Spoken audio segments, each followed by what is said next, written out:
What's happening, everybody? Welcome into an all-new episode of the Pack a Day Podcast. I'm your host, Andy Herman. You can follow me on Twitter at Andy Herman NFL. Of course, you can follow the podcast at Pack a Day Podcast. We've got MarShawn Lloyd Deep Dive Day. Cannot wait to get into that. But we've got a couple things to go over really quick before we get there. First of all, shout out to our brand new Pack a Day Podcast YouTube members, Peter Empch and Hurts to Exist.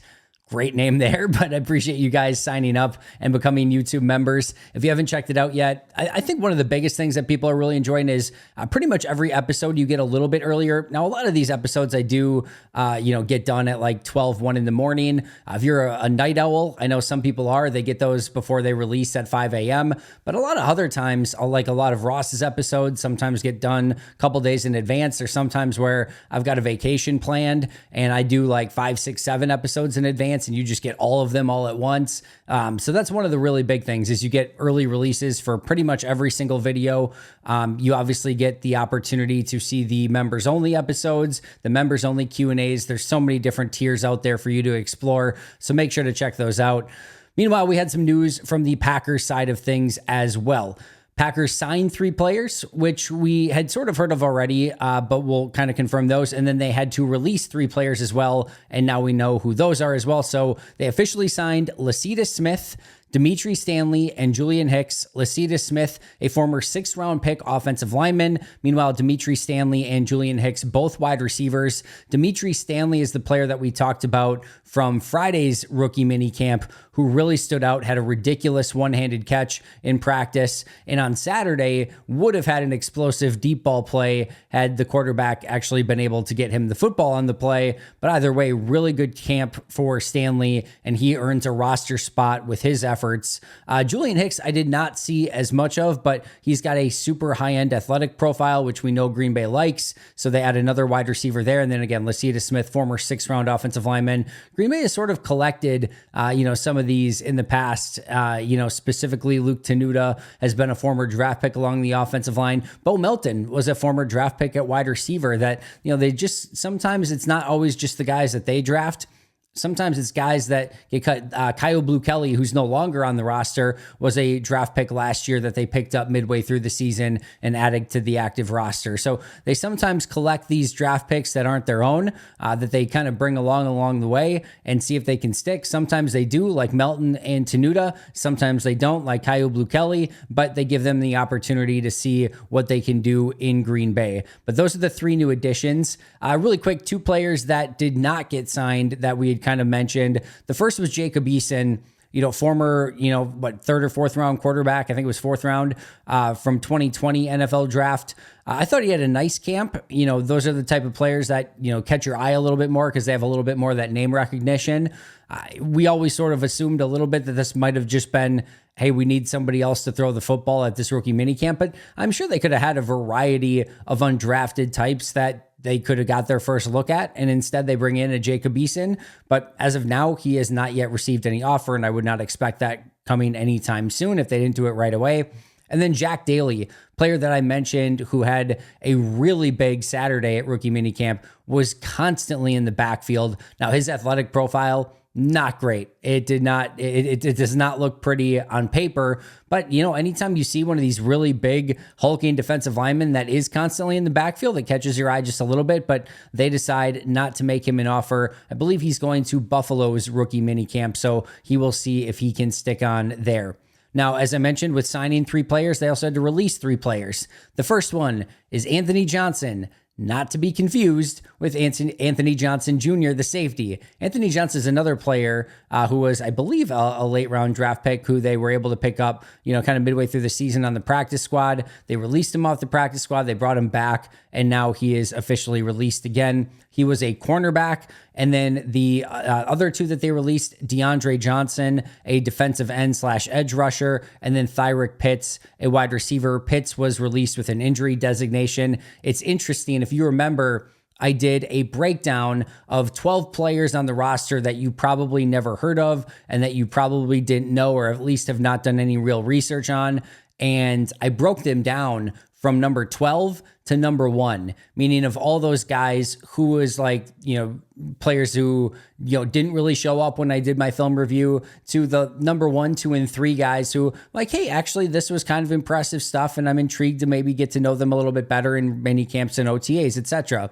Well, they released the number 12 on my list was Jack Podlesny, the undrafted kicker who survived cuts, by the way. But my 11th guy was Thyrick Pitts. My 10th guy was Anthony Johnson, the cornerback. And then my 6th guy was DeAndre Johnson. So none of these guys, of even all the players that were like, you've never heard of and we've never really dove into too much, I ranked them number 12 to number 1, and none of them made it even out of the top 6 in that group. And now, again, Johnson, and Pitts, sounds like a law firm, are all off of the roster and will have to try to find work elsewhere. Again, the players who did survive, interestingly enough, Jack Podlesny, the third kicker. I kind of just assumed that there was no way they were going to go into OTAs and mini camps with 3 kickers. I sort of thought for sure that once Greg Joseph got signed, that would probably do it for the Jack Podlesny experience. I thought that maybe he would be in there for like kind of the very beginning of this offseason program, just to maybe get a quick glance at him. But then once that was done, they would move on and use one of these, releases, or use him as one of the releases to add one of these players to the active roster. But he survives, and they have now 3 kickers on the roster. And then Alex Magoo, when you see the change from quarterback to wide receiver, you just sort of assume, all right, at 29 years old or going on 29 years old, making that change from quarterback to wide receiver, it's probably not a great opportunity overall. Did they just move on, especially as soon as we heard that Dimitri Stanley and Julian Hicks at wide receiver were going to be 2 of their additions? It just sort of screamed out, all right, that probably just does it for Magoo, but he survives as well. So Alex Magoo, Jack Podlesny, 2 that maybe were on the fringe there. Apparently not. They stay on the roster, and we'll see what they can do in OTAs and in mini camps. Meanwhile, we did have 2 of the coordinators speak on Monday as well. Rich Bisaccia did get delayed until later this week, but Jeff Hafley and Adam Stenavich both spoke to the media.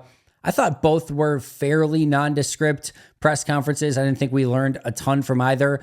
Jeff Hafley just continues to speak, though, of this attacking style defense, and especially talked about it along the defensive front and how these guys are no longer going to be reading and reacting. They're going to be getting upfield, attacking gaps, attacking the quarterback, and that is music to my ears, but should be really music to Devonte Wyatt's ears. Talked about him a little bit yesterday as a potential breakout candidate in this defense.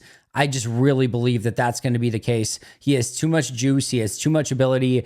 He's just this raw blend of size and talent that you just don't see very often. And you saw when he had the ability to get upfield that he took advantage of it. I think we're going to see a much more dynamic Devonte Wyatt in 2024. And I'm really excited to see him in Jeff Hafley's defense. But again, he spoke about that attacking downhill style of defense over and over, running and hitting. Like, these are things that we've heard now a few times from Goody, from LaFleur, and from Hafley, but it was another theme in this press conference. And then from Adam Stenavich, a couple things. Sort of talks about, again, there's no permanent position for Jordan Morgan. Doesn't necessarily see him as a tackle, doesn't necessarily see him as a guard, just getting him in, finding a position, and then, sorting out the best 5. So sort of what we knew there, but that was what Steno's take was. And Steno's an important take here. The former offensive line coach, the offensive coordinator, I'm sure he's going to work very closely with Luke Butkus and finding which 5 of these guys are going to make up the ultimate Packers starting offensive line, but noteworthy nonetheless. And then he was asked a little bit as well about Elton Jenkins and Zach Tom and what their best positions are. And remember, the last time, we got any sort of report was from Rob Domofsky on Zach Tom that they love him at center. Well, Steno said he views Elton Jenkins' his best position as guard or center, which we sort of knew. They hadn't really done too much with him at tackle as of late. It seems like they kind of want to keep him at that guard position, but he did mention center as well. When asked about Zach Tom, he said right tackle. He said he's doing a really good job out at the edge and doing a great job at right tackle, and he kind of left it at that. So if we're thinking that, hey, maybe Zach Tom's going to kick inside, I don't know. I'm not so sure that that's necessarily going to be the case. However, we will have to sort of work out the situations and scenarios of, all right, what if Jordan Morgan is the best left tackle? And what if Rasheed Walker shows that he could be a really great right tackle? And what if Josh Myers really struggles at center? Do you do the Jordan Morgan left tackle? and Rasheed Walker right tackle, and then kick Zach Tom into center. We'll have to wait and see. But I think this is just leaning towards we're going to have competition everywhere. We'll see who ends up with the starting spots, but it's going to be best 5, and we'll figure out the rest later. All right, that brings us to our main event, our main topic, MarShawn Lloyd. So let's jump into the deep dive scouting report right away, because this is a really, really fun one to dig into. So he's 5'8", 220 pounds, running back out of USC, also played for South Carolina, the other USC, prior to playing for the USC. He's a fourth-year junior. He just turned 23 in January, so he will be 24 until they make their Super Bowl run in 2025, or he'll be 23 until they make their Super Bowl run in 2025, in which he will turn 24 next January. 30.375-inch arms and 8.7-inch hands. He does have smaller-ish hands. How that could affect things, right? First of all, is pass catching. You want that natural pass catching ability, that hands catching. And sometimes when you have a little bit smaller hands, it sometimes can affect your ability to just pluck the ball out of the air. Now, there are numerous occasions on tape where you see him pluck the ball very naturally out of the air, but he did have some drops as well, but a little bit smaller hands. And then the other thing is with fumbles. Now, Brian Gutekunst specifically said that they've done a ton of studies if small hands result in more fumbles, and their study resoundingly said no. But he did have quite a few fumbles, which we will talk about as well. But per Goody, not necessarily related to the hands, but those are things that maybe could play a little bit of a factor there. Statistically, in 2023, had 137 carries, 1,013 yards, 7.4 yards per carry at USC. We're not talking about 7.4 yards per carry at some small, random school. We're talking about USC, 7.4. 4 touchdowns, 22 catches, 141 yards, and a 6.4 yards per reception through the air, which is kind of crazy if you think about it, that he averaged 7.4 on the ground, but only 6.4 through the air. You don't see that very often. In 2022, 146 carries, 875 yards, a 6.0 yard average, 10 touchdowns, 2 receptions, 8 yards. Did not do a ton of pass catching at South Carolina. And in 2021, also at South Carolina, 85 carries, 409 yards, 4.8 yards per carry, 4 touchdowns, had 6 catches for 22 yards, which brings his total career stats to 368 carries, 2,297 yards, 6.2 yards per carry, 18 touchdowns, 30 catches, 171 yards, 5.7 yards per reception, and 8 career fumbles, which we will talk about. From an athletics standpoint, had an 8.62 relative athletic score. This is another player did not do any agility testing, but does have good change of direction on tape. Tested in the 24th percentile for height, 80th percentile for weight, 93rd percentile for the bench press, which is pretty impressive, 79th percentile for the vert, 59th percentile for the broad jump, and 90th percentile in the 40-yard dash. From a PFF standpoint, in 2023, had an 80.8 grade on 398 snaps. In 2022, had a 77.9 grade on 319 snaps. And in 2021, had a 49.4 grade on 152 snaps. He had a phenomenal 177.0 elusive rating per PFF, which was the highest amongst any of the drafted running backs in this class, and was top 5 overall for running back. And you take away some small school, he was number 3, and you could see the elusiveness on tape, which we're going to talk to in a significant way. As far as 21 to 2022, you could see where 2021, he had that 49.4 grade. 2022, he had a 77.9. That was the significant jump for MarShawn Lloyd. You could legitimately see an entirely different player on tape in 2022 from what you saw in 2021. The game slowed down for him. His vision got a little bit better. He ran a lot harder and just had a lot more explosiveness to his game. It was a night and day difference, but that's when that jump really went into play. He had 32 career special team snaps, including 29 in 2022, with a 74.2 special teams grade per PFF on those 29 snaps in 2022.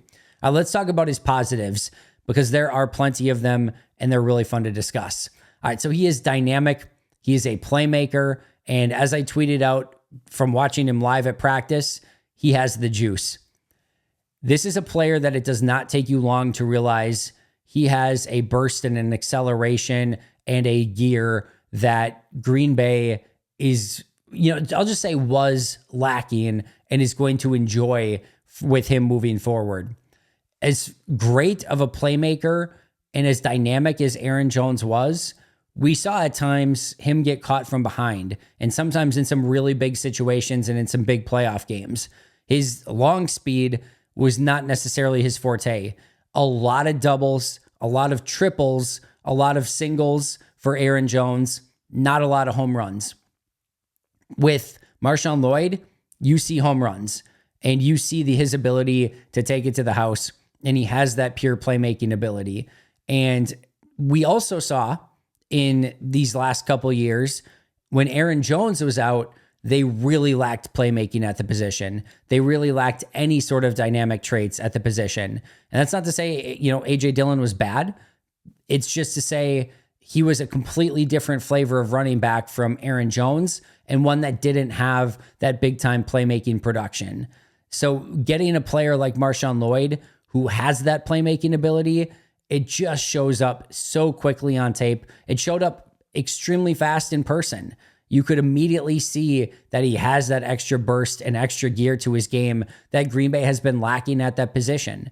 And when you do start to have defenses, which I believe are going to have to really account for Jordan Love, the passer, and Christian Watson and Dontavian Wicks and Jaden Reed and Romeo Doubs and Luke Musgrave and Tucker Kraft, when you have a defense that has to account for all of that, and now you've got a playmaker in the backfield that has the ability to take it the distance at any given moment, it just puts more doubt and more confusion and more thoughts of how do we want to defend this team into the mind of opposing defensive coordinators.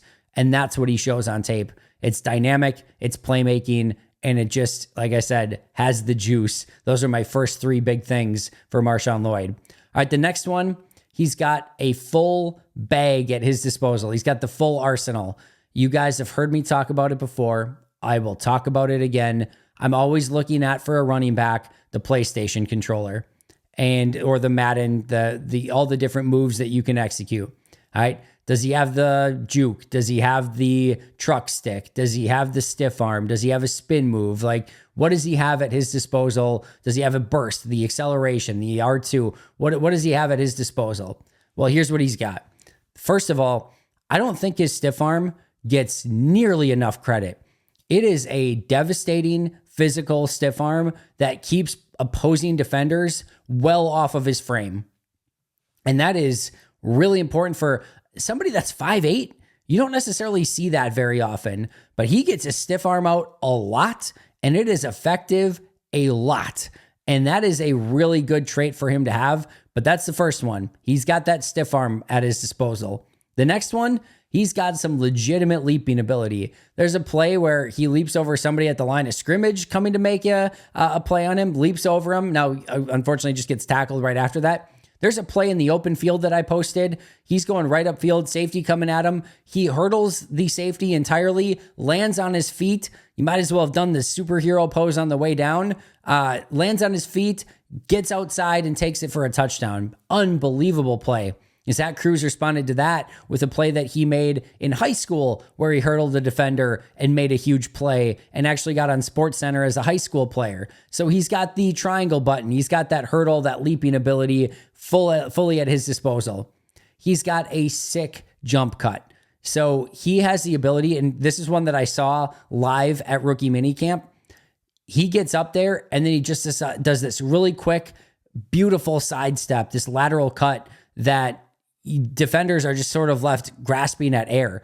There were a ton of times in his college tape, and we'll actually talk about this one more in just a moment too, where he left players just like they thought they had him, and then he's just at a totally different gap, or he's at a totally different area of the field, and it's just like they thought they had him, and then all of a sudden they're just like looking around like, what just happened? And that's that great jump cut, that great lateral agility, his acceleration in the open field.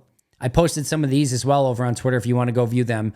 But there is this burst that he has where he's sort of just going ho-hum, and then all of a sudden he sees a hole and boom, he is through it instantly with pure acceleration and the ability to get to the sideline and then burst upfield and take those huge explosive runs to the house.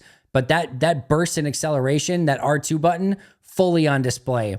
he has the ability to run through arm tackles. We talked about this in his initial breakdown, but he's compact. Yeah, he's 5'8", but he's 220.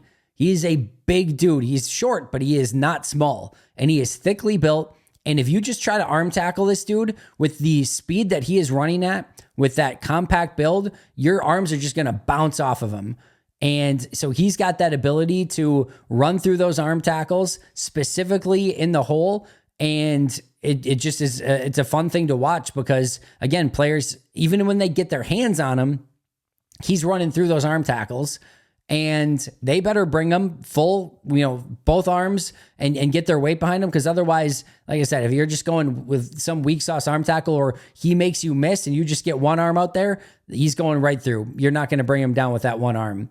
And then he's also got a juke and a double juke. So there's a couple plays where you see him just kind of like cut inside in one way and then he just immediately cuts back the other way. And then there's other times, there's a play in the open field on the second level. He's going right at the player, and then he just jukes the other way, and he's just gone.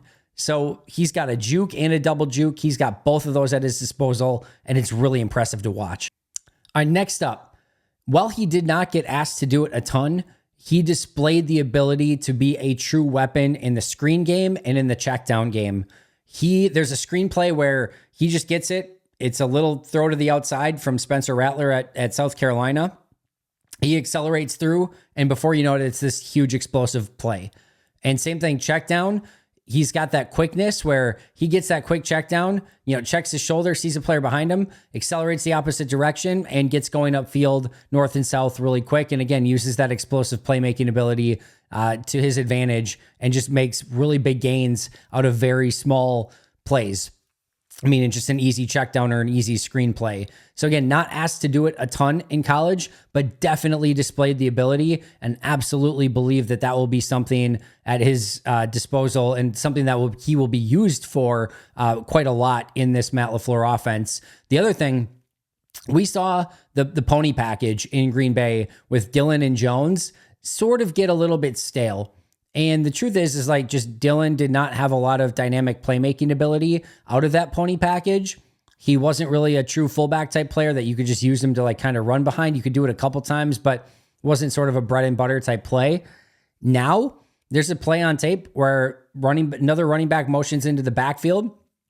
You fake to that running back. MarShawn Lloyd's coming up. He runs the wheel route up the seam, going right up the seam. Rattler hits him up the seam for a big gain right there too. So he does have that ability to catch the ball to the backfield. And I think you're going to see a little bit more dynamic playmaking if you do want to get both Josh Jacobs and MarShawn Lloyd on the field at the same time. He runs with great balance and has a very low center of gravity. When you're built a little bit shorter and more compact and lower to the ground, you're usually going to have that balance and that low center of gravity. And he's just always on his toes, always able to go in any direction. And that's what makes those jump cuts so explosive. And he just never looks like he is in any position to get taken to the ground or he's like leaning in one direction or the other. It's just on balance, low center of gravity. And that helps him really with what we mentioned earlier and his ability to kind of break through some of those arm tackles. The other thing that really impressed me, and I mean really impressed me, is you see these running backs that have that turbo ability, that pure acceleration, that unbelievable speed. And what do they want to do? They just want to immediately use it. They screw setting up blocks, screw anything else. They just want to get the ball and go. They just want to use that 4.40 and use it as quickly as they possibly can. It's a kid in Madden who's just immediately bursting as soon as he can and just kind of wasting it or whatever. But that's what you see. He displays really good patience on a lot of runs to let the run set up. There's a couple plays. There's one in particular I'll discuss here. There's a play where they're towards I think the red zone. And this is when he was at USC. And he's just coming up. He takes the handoff and he's coming up like this. And he's just kind of going really nice and easy. And he's going right up the field and he's letting his block set up. And he's kind of responsible for the linebackers. He's watching the linebacker and the pace and the patience in which he runs with to begin with is beautiful. It's just consistently moving forward, but letting everything set up in front of him. And then he gives a juke to the right. There's a little bit of a hole to the right. He gives a juke to the right. and the linebacker comes and takes that minuscule step to that side. And just as he does that, in a flash, he cuts left, and the acceleration at which he just bursts through a hole to the left after he let it set up, and he's just gone. Just gone. The linebacker has zero chance. That's his responsibility. Like, if everything gets blocked up right, his job is to beat that linebacker, to beat that middle linebacker. That's why I always talk about as a running back, how can you beat that guy in the second level? Which moves do you have at your disposal? But in this case, and yes, he used his acceleration, he used the turbo button, but what he did even better was he set everything up. Great. He's just looking forward. He's not looking at what direction he's going to go at all. And then while he's looking forward, a quick cut right, linebacker bites, immediate cut back the other way, acceleration, linebacker stuck in mud, gone. And those are the type of things where I saw on numerous occasions, he used patience and he displayed patience and just allowed everything to set up in front of him. He'll take kind of that casual stroll with the ball, knowing that at any given moment, he can make any cut that he needs to make, and he can explode through any hole that immediately opens up, and he can get small through that hole as well because of his size. So he doesn't need to go a million miles per hour and not let things get set up. He's got the ability to be patient, and then now something is set up, something developed in the right way, boom, gone. And that's what I was really, really impressed on as I watched him this second time post-draft. As I mentioned, ability to get small through the crease. And then here's the other thing. This is another really big one that I have on my list. Slippery, deceptive, and I put Houdini on the list as well. And this is what I was kind of talking about earlier, where you've got guys that think they have him and they don't have him at all. There's one play where, again, player goes to sort of make a tackle on him, feels like he has him, and then all of a sudden, he doesn't even touch him. He doesn't even touch him. Like, defender thinks, I've got this guy dead to rights, and doesn't even get a finger on him.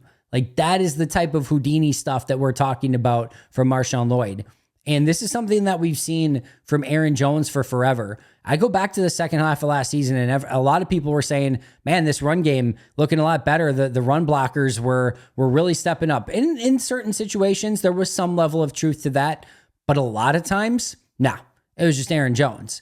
It was just Aaron Jones making Aaron Jones plays, getting through creases that didn't exist for most running backs, making people miss when he had no right to make people miss. Just Aaron Jones being Aaron Jones. Not any super improved run blocking or anything like that. Just a superhuman running back that can make multiple people miss on the same play and turn, 3-yard losses into 8-yard gains. There's a play that I posted on Twitter for Lloyd where he has one of the most unbelievable 4-yard runs that you can see. He gets the ball, defensive tackle, right in his grill immediately. And he just immediately jump cuts around the tackle, takes a step up field. A linebacker comes through. He steps right back and cuts the other way, right around the defensive tackle that he just passed and the oncoming linebacker. So he makes both of those guys miss in like a millisecond. And I'm obviously being a little bit over aggressive here, but you get my point. It's just guys in the backfield immediately, makes a cut, makes him miss. Another guy in his face immediately, makes a cut, makes him miss, then gets horizontal. A corner like coming off the edge, makes him miss, then stiff arms a player to pick up 4 yards on a game or a play that should have gone for like a 4-yard loss immediately. And those are the sort of things that you just see. There's another play where, again, guys coming off the edge and he makes this jump cut in the backfield, just makes this jump cut in the backfield, and his feet, for most running backs, you get to that cut and you get to that jump and it stops and your feet stop. And with him though, he makes this jump cut and his feet, they don't stop. They all of a sudden accelerate. And there's this play where he makes this jump cut and then it feels like the guy's going to have him again dead to rights, and he just blows right by him. He just blows right by him, turns the corner, and makes this, again, huge explosive play. Have you heard a theme here? He finds a variety of different ways to take a variety of different runs and turn them into explosive plays. But that's the slippery, Houdini, deceptive stuff that he has at his disposal. He's extremely elusive. He's got that breakaway speed. Really good change of direction, stop start ability. That's one of the other really big ones here is he'll stop and then he'll start. And that start is immediate acceleration. That quick burst is what really stands out of. It's not like I'm stopping full stop and then I've got a, like an AJ Dillon, quite frankly, where if he stops, the amount of time that it takes him to get going, there's just going to be 3 guys that immediately tackle him. He doesn't have that stop-start ability. With Lloyd, stops on a dime, recuts, repositions, and then explodes upfield. He's easily has that stop-start anytime he wants it. As we talked about, great lateral agility. The other thing, too, is he thinks one move ahead. So he's willing to set up, and this kind of goes back to that play where he set up the linebacker, knowing that if he would take that quick step right, the linebacker would step, and then he could accelerate left. So many running backs you see that hole develops left, and what do they want to do? It's just tunnel vision. They see hole left, they want to go hole left. And if he would have done that on the play, if he doesn't sell that fake to the right and just goes left, the linebacker's going to take the angle, and maybe he still gets good yardage on it, but he's not going to get the explosive play because the linebacker's going to take the angle and run him down. But instead, he sets it up to the right, sees that move in advance. It's like a good chess player. It's not the move, it's the next move or the next move after that. He's setting things up, doing the first move so that he can get to that second move and that he can hopefully get you in checkmate. He's very sudden, very, very sudden. And then last but not least, from a positive standpoint, 291 career carries. That is a huge positive. We talk about wear and tear on these running backs all the time. He showed everything that you would kind of want to see, except a couple things we'll go over in just a second here, but he showed it in a very limited amount of snaps and now has very limited wear and tear on his body. So a lot of these running backs, 291 carries is a season. And sometimes they've got 3 or 4 seasons of 291 carries. So extremely low wear and tear, which should hopefully make it that he's got a lot of tread left on those tires in the NFL. Negatives, he has 2 potential catastrophic issues, meaning if he does not get them fixed, he will not see the field. The first, 8 career fumbles. 8 career fumbles in and of itself, while a lot, may not be as much for some of those running backs who have 300 carries a season for 4 seasons. 8 fumbles on 1,200 career touches is a little bit different.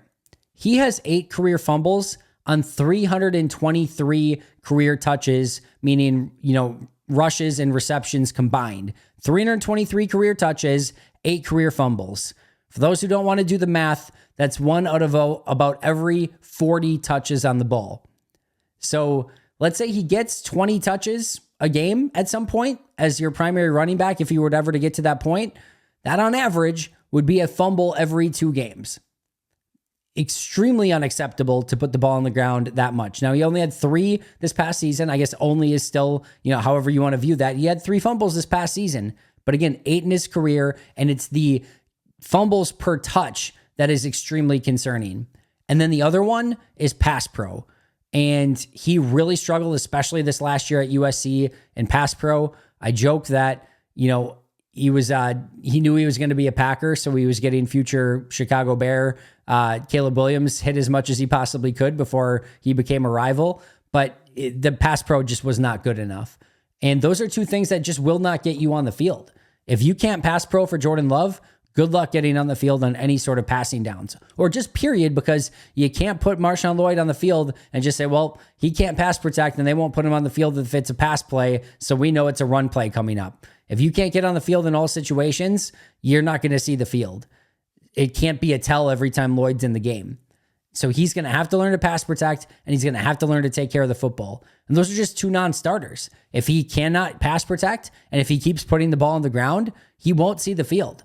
So all the dynamic playmaking that we talked about, his ability to make people miss, the jukes, the highlight reel plays, all of it goes for naught if he just cannot fix those 2 things. So it is going to be paramount that he finds ways to get better as a pass pro and then better hanging onto the football. Now, from a pass pro standpoint, he projects well. A lot of times these lower players, these smaller players that get the low center of gravity, that have got the big size at 220, that can get low, get leverage, and pop up on those blitzers, maybe that are a little bit bigger, that usually do pretty well. So it's just probably going to take some time, but hopefully he can master that, because it's going to be something that he needs to master if he does want to get on the field.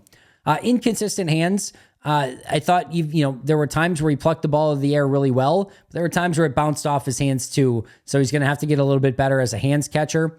He was not asked to do much in the passing game in his career, especially at South Carolina, but at USC as well. So just figuring out ways, it looks like he would be a really good pass catcher out of the backfield. We saw, like I mentioned, some of the wheel stuff down the field. We saw screen plays. We saw checkdowns. It should be more advanced as he gets to the NFL. I think he's going to be a much better pass catcher. It's more of like, I just don't think they asked him to do it. But especially from a route running standpoint, those are things that he's just going to have to get better at with more time and more experience. Multiple times where he just tries to do a little bit too much. And there are times where there's an easy run there and he's just trying to get a little too cute with it, a little too aggressive with it. And he just needs to take the yards that are there. And with that being said, there's too much east and west. And that's usually when he gets himself into trouble, where he tries to bounce things outside. That can work in college. It's far less likely to work in the NFL.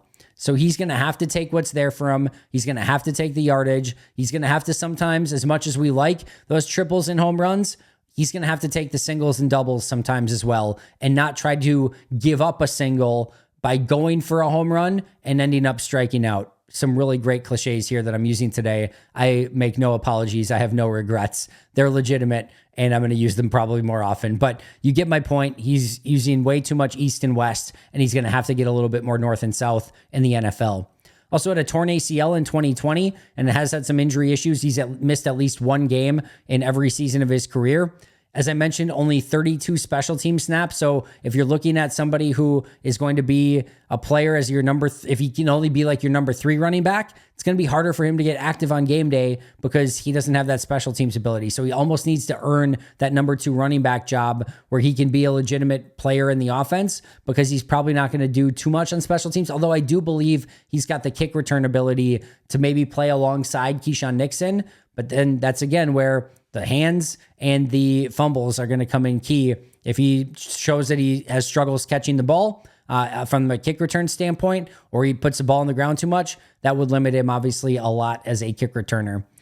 Inconsistent vision. There are times where you see him really see the entire field, and that's where I mentioned that cut to the right and then explode to the left, and it looks beautiful. There are other times where, and I actually do believe that it's more that he's just going big game hunting and trying to hit those home runs rather than being poor vision. But there are times where you wonder, like, did he see the ability to just get the easy yards there? And instead he's trying to do way too much with it? Or is it just that he's trying to get those big plays when he doesn't need to? But it was a little bit inconsistent from a vision standpoint. Just how good can he get in the passing game is, again, another question. And then can he be the guy? He was the primary running back for USC this past year and for South Carolina the year before that, but never a full, 200, 300 load, for any given season, and that's not the worst thing in the world. We're seeing a lot more running back by committee, but if he needs to be the guy, can he be the guy? He's never really had to do that from a full-time basis or getting 20, 25 carries per game. What can he bring to the Packers in 2024? We've talked about it. They desperately need that playmaker off the bench to come in for Josh Jacobs now. Before it was Aaron Jones, and now they've got that guy. He's got the playmaking, the change of pace, everything that you need, and he's bringing a different blend of speed and running ability than what we see from a Josh Jacobs. So even though Jacobs is a dynamic playmaker, he's a different type of playmaker that brings a different level of speed, and you like those different flavors of backs. And then A.J. Dillon is a different flavor as well. So in my opinion, they now have 3 very different, distinct types of running backs that they can use in different styles and different ways and kind of be creative with all 3 of those running backs.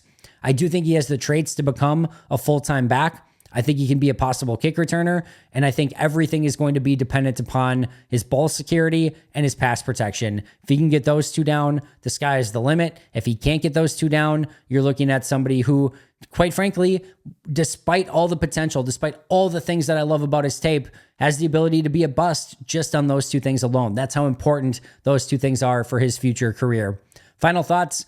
More dynamic than I ever really gave him credit for, even as I watched him the first time. And I wrote still that he was a dynamic playmaker. He's far more dynamic. And the big thing here is, this is another one. You go back to 2022 and you see a lot more explosive playmaking even than we saw in 2023. And he did enough of it in 2023, but 2022 was an eye-opener and really showed just how dynamic he can be. It's hard to imagine a Matt LaFleur offense that would not find a way to utilize him super well and be super creative with him and unlock all of his playmaking potential. He just needs to learn that pass pro. He just needs to hang on to the ball. And then he has the ability to be a special playmaker with maybe a little bit of seasoning in the NFL. Love the film. Think the best football is still ahead of him. And he is going to become, I think, a really, really good pro. I'll say one more time, if he can just get those two big things cleaned up.